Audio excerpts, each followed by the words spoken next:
Sumatera Barat itu mempunyai peradaban yang sangat besar sekali. Ayo kita ceritakan. Untuk lebih jauh lagi, ayo kita kembali ke abad 1350.000 Masehi.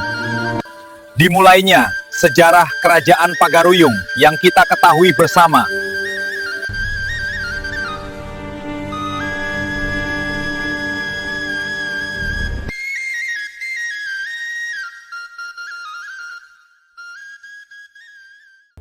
Kerajaan Pagaruyung bukan kerajaan perang, tapi kerajaan adat dan otak. Dari sinilah orang Minang belajar cara hidup pakai aturan, bukan otot.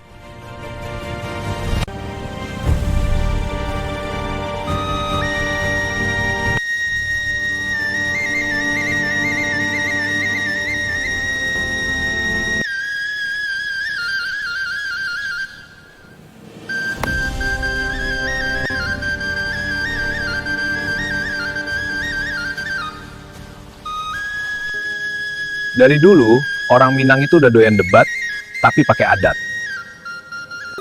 Kerajaan Pagaruyung berdiri pada tahun 1350 Masehi dan didirikan oleh Raja Aditya Warman. Raja Pagaruyung ini bukan orang biasa. Raja Pagaruyung, raja yang gak cuma duduk manis, tapi pinter politik. Raja Pagaruyung, Raja Aditya Warman.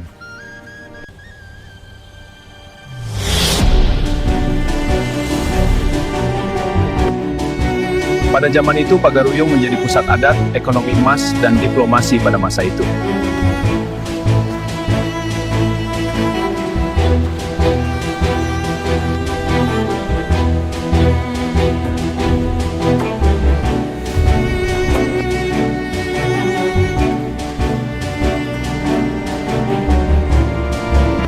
Raja Aditya Warman ngerti satu hal yang bikin kerajaan kuat itu bukan senjata, tapi aturan yang dihormati.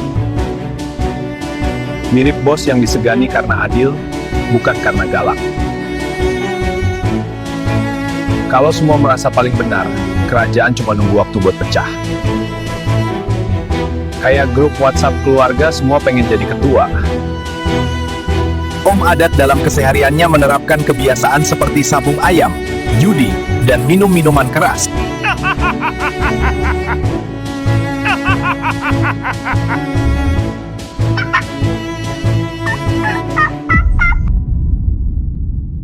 Hal ini yang menyebabkan ketidaksepahaman dengan kaum Padri.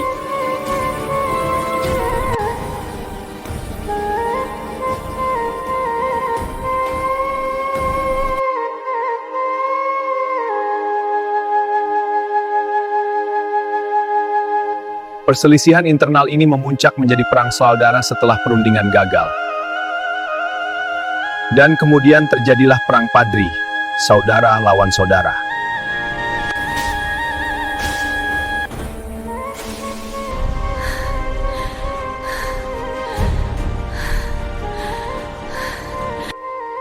Yang kemudian meluas akibat campur tangan Belanda.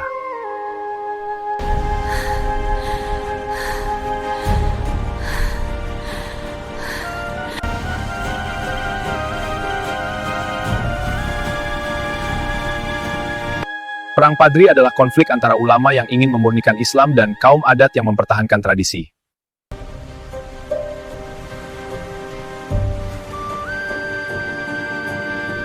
Pada awal tahun 1820, Belanda membantu kaum adat mengalahkan faksi Padri dengan beberapa syarat, yang dimanfaatkan Belanda untuk memperluas pengaruhnya, mengubah konflik internal menjadi perang melawan penjajah.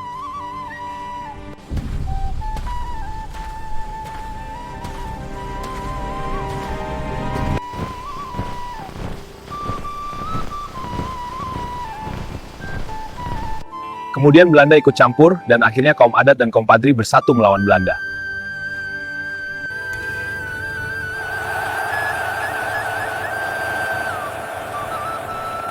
Kemudian muncullah tokoh yang sangat berpengaruh, yaitu Tuanku Imam Bonjol.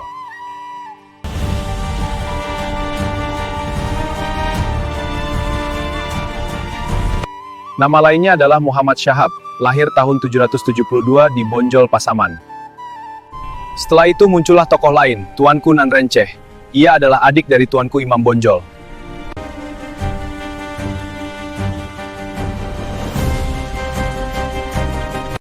Dan satu lagi yaitu Tuanku Tambusai.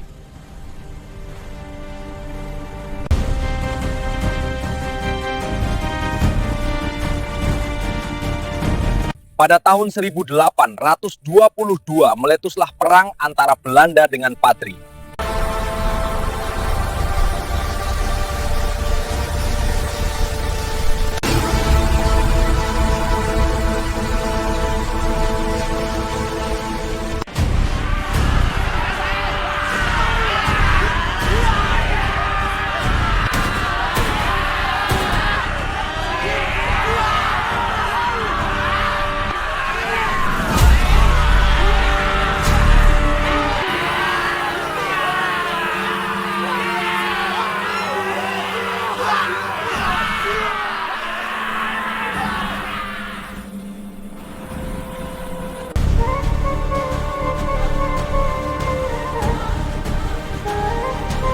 Perang Padri dari tahun 1821 sampai 1838 berubah menjadi perang kolonial karena Belanda terlibat di dalamnya. Waponi setelah dimintai bantuan oleh kaum adat yang terdesak oleh gerakan kaum Padri.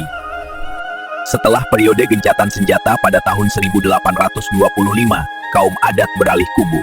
Perang Padri berakhir pada tahun 1838 setelah berjalan selama 3,5 dekade. Hasil dari Perang Padri adalah kemenangan Belanda, yang membuat kerajaan Pagaruyung jatuh ke tangan Belanda.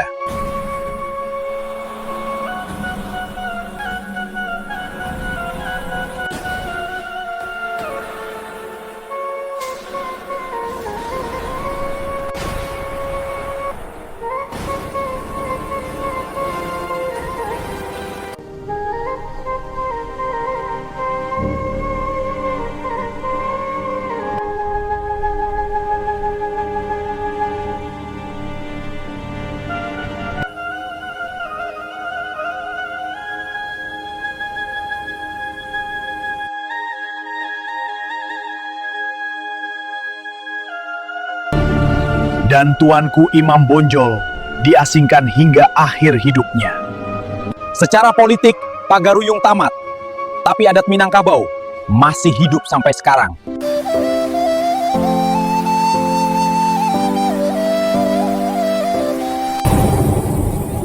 Hujan batu di nagari Awa, hujan ameh di nagari Urang. Ijanlah ragu wahai dusana, sasudah sampai pastikan lapang.